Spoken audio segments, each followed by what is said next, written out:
Did you know that 73 states still ban same-sex relationships and that Asian countries account for over 30% of these? LGBT rights in Asia have become one of the most prominent issues worldwide advocates have been fighting for. Activism for LGBT rights in Asia began in the 1990s, when urbanization and creation of new communication technologies, such as the internet, caused LGBTQ-related communities to rise to prominence. And while much progress is being made, as 27 Asian countries have allowed for same-sex relationships and 19 countries have passed laws giving rights to transgender people, there are still 23 Asian countries that have not legalized same-sex relationships and over 30 countries that have not granted rights for transgender people. The quality of life for LGBTQ citizens vary greatly in different countries, so we'll look at some examples of how life is in various Asian countries. Japan is one of the most positive examples of LGBTQ freedom in Asia. There's never been much religious homophobia there, but there are still some religious pressures, as well as pressures to continue the family line. Although LGBTQ people have many rights there, and there are many resources for them, there is not a large movement similar to the ones found in Western countries. The Philippines is among the most accepting countries in terms of LGBTQ people in Southeast Asia. The country has declared homosexuality and transgenderism legal. Even a 2013 poll suggested that 70% of citizens feel that homosexuality should be accepted by society. However, there are still not adequate rights and protections for LGBTQ people, including the right to marry.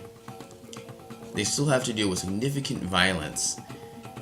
In the first half of 2011 alone, 28 people were murdered because they belonged to the LGBTQ spectrum. China, with the rise of the communist regime, had become one of the more homophobic Asian countries. The regime labeled homosexuality as immoral, and it sent gay people to labor camps for quote-unquote re-education. While China has decriminalized homosexuality in 1997, it does not offer protections for people who are gay or for anyone else in the LGBTQ community. Recently, it has cracked down on people for spreading gay propaganda. Many Middle Eastern countries harshly abuse and torture LGBTQ citizens.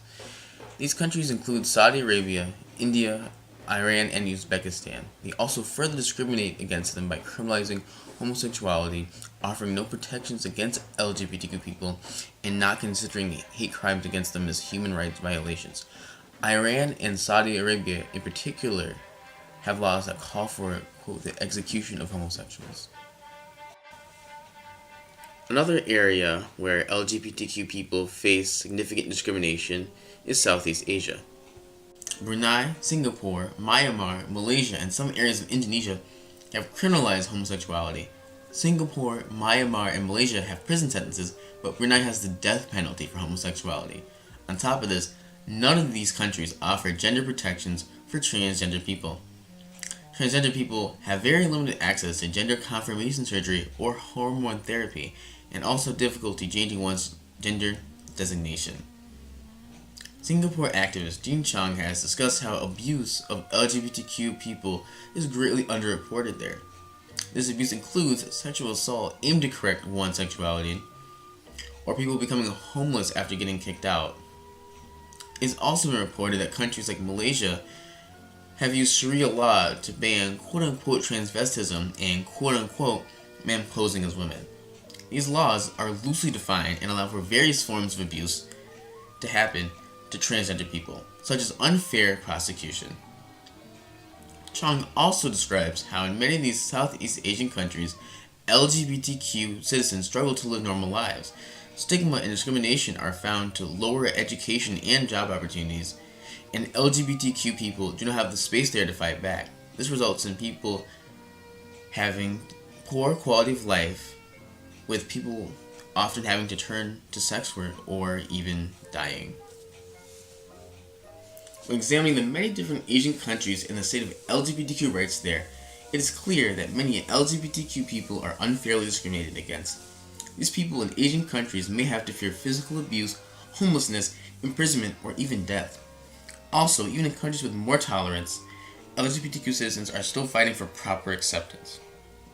If LGBTQ activists are fighting for equality in Western countries, they must not leave people in Asian countries behind. They deserve to live happy lives without fear of being oppressed by their government or their society. We must take a stand against these crimes. That's why I have decided to come up with several ways to aid the fight for LGBTQ rights in Asian countries. First, we need to donate to organizations such as the Human Rights Watch and Amnesty International. We also must work with the UN so we continue to push LGBTQ issues. We also should donate to local LGBTQ organizations in Asian countries so they can continue to keep directly fighting for their rights. Last but not least, I've created a poster that calls attention to the fight for LGBTQ rights. It says, "Your fight is our fight." Please spread this poster around, as well as this video, and join the fight for fair LGBTQ treatment in Asian countries. Thank you.